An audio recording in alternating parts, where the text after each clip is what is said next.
Who wants to hear specific error within the Quran and Quranic scripture? We all do. All of us do. The error is in Surah 4, verses 11 and 12. These are the verses in the Quran which detail how a man should give away his inheritance. Allah instructs you concerning your children, for the male, what is equal to the share of 2 females. But if there are only daughters, 2 or more, for them is 2/3 of one's estate. And for one's parents, to each one of them is 1/6 of his estate if he left children. And for you is half of what your wives leave if they have no child. But if they have a child, for you is 1/4 of what they leave, after any bequest they may have made or debt.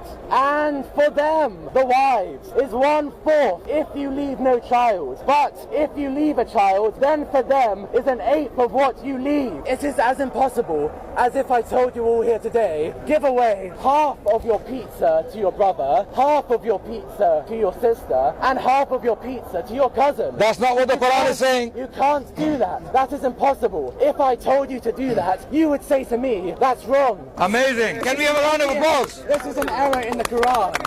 And so, Our man here has found an error in the Quran, which for the last 14 centuries, even the biggest Orientalists, biggest critics of Islam couldn't find. Can you imagine? He doesn't even understand what the verses are saying. The verses are describing different categories, different situations, people with different number of children and wives. Now that you have understood the Quran better than I have and all the Muslims here, let me ask you a question. According to your understanding of the Quran, as you seem to be a mathematician par excellence, can you now explain to us, if a man has 2 sons, 5 daughters and 3 wives, according to these verses, how would you distribute the estate? Can you now do the mathematics, because you seem to be a mathematician who understands the Quran better than all the critics of Islam? Explain, please. the question Adnan has just asked is not relevant. Why? It's a non-sequitur.